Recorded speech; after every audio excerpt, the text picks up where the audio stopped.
Hello everyone, welcome to my YouTube channel. मेरे YouTube channel पर आपका बहुत बहुत स्वागत है।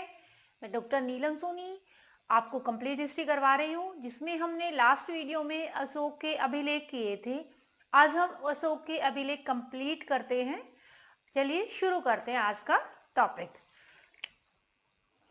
स्टूडेंट्स, हम लोग कर रहे हैं अशोक के अभिलेख, जो कि हमने बाय ट्रिक शिलालेख कर लिए थे।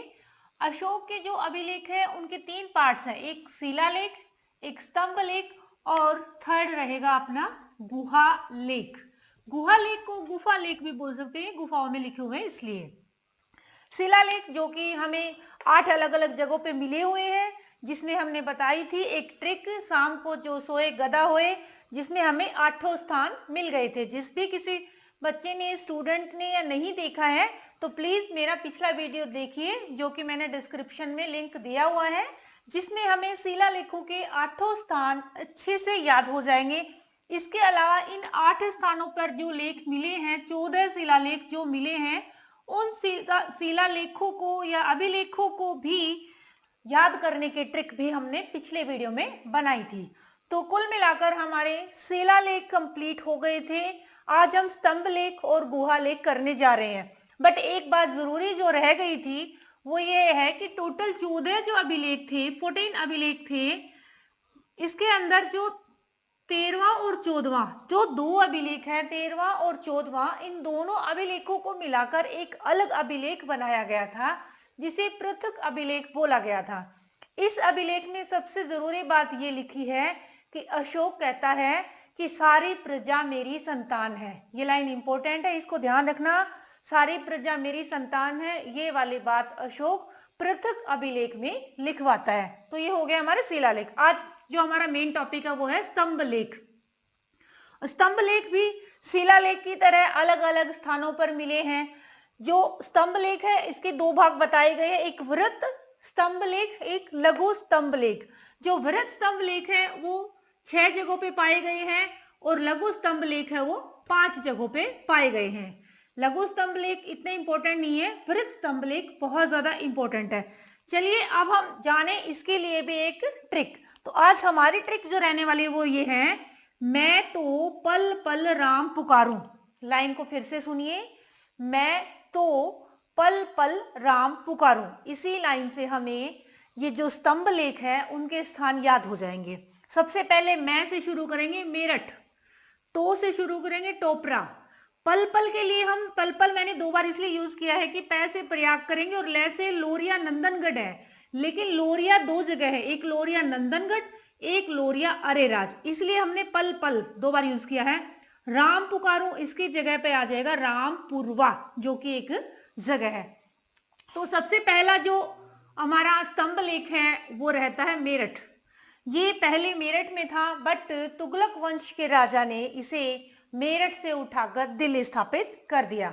दूसरा स्तंभ लेख है टोपरा, जो कि ये भी हरियाणा में था, इसको भी फिरोज शाह तुगलक दिल्ली ले आया था। थर्ड स्तंभ लेख है प्रयाग। इस स्तंभ लेख की खास बात यह है कि इस स्तंभ लेख में अशोक के बाद गुप्त वंश के राजा समुद्रगुप्त ने और मुगल काल के राजा या नवाब जहांगीर ने भी अपने कुछ अभिलेख इसमें या अपनी कुछ जानकारियां इस स्तंभ लेख पर लिखवाई है। तो कहने का मतलब यह है कि जो प्रयाग स्तंभ लेख है इसमें अशोक, समुद्रगुप्त और जहांगीर तीनों लोगों ने कुछ ना कुछ इसमें लिखवाया है। नंबर 4 पे आता है लोरिया नंदनगढ़। लोरिया नंदनगढ़ का जो स्तंभ लेख है इसमें मोर का चित्र है, जिससे मौर्य राज्य की जानकारी पता चलती है कि हाँ भाई ये लोग मौर्य थे। नेक्स्ट आता है लोरिया पे ही लोरिया अरेराज, जो कि बिहार में पड़ता है। 6 नंबर जो स्थान है वो है रामपुरवा। यहाँ पे हमें 2 टाइप के स्तंभ लेख मिले हैं एक ही जगह पे।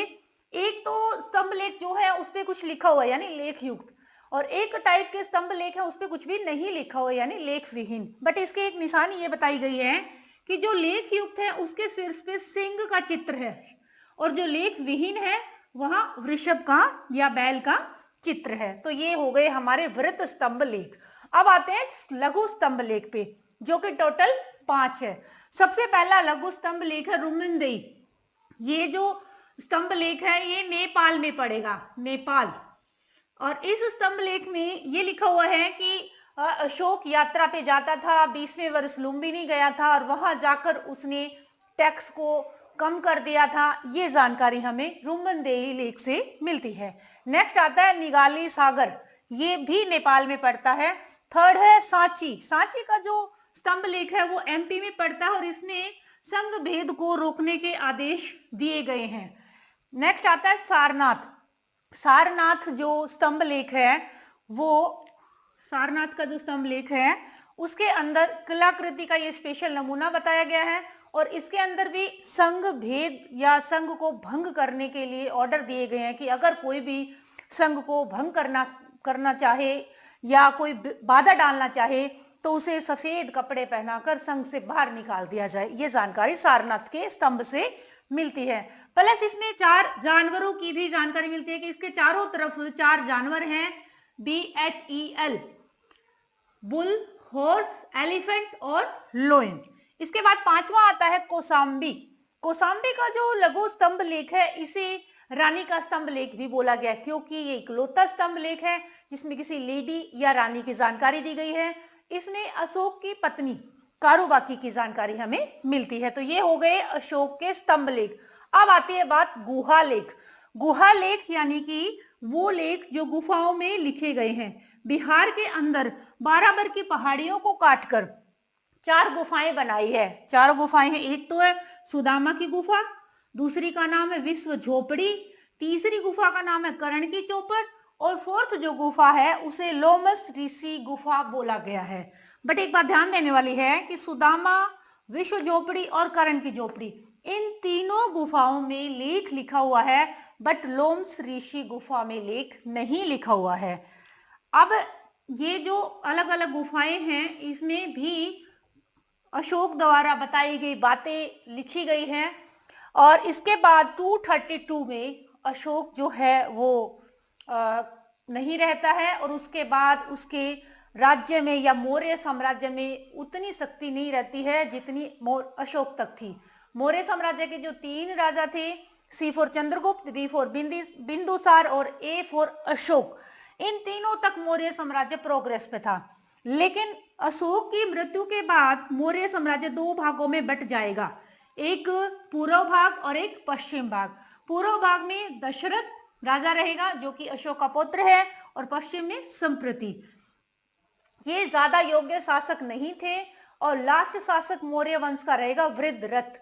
वृद्धरथ को उसके ही सेनापति पुष्यमित्र शुंग द्वारा हत्या कर दी जाएगी 185 BCE में और 185 BCE में वृद्धरथ को मारकर पुष्यमित्र शुंग जो है वो शुंग वंश की स्थापना करेगा। इस तरीके से मौर्य वंश खत्म हो जाएगा।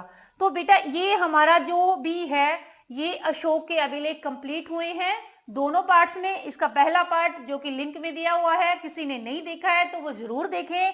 इसके बाद हमारा नेक्स्ट वीडियो रहने वाला है मौर्य प्रशासन पे। आज के लिए इतना ही। Have a nice day. जय हिंद, जय भारत।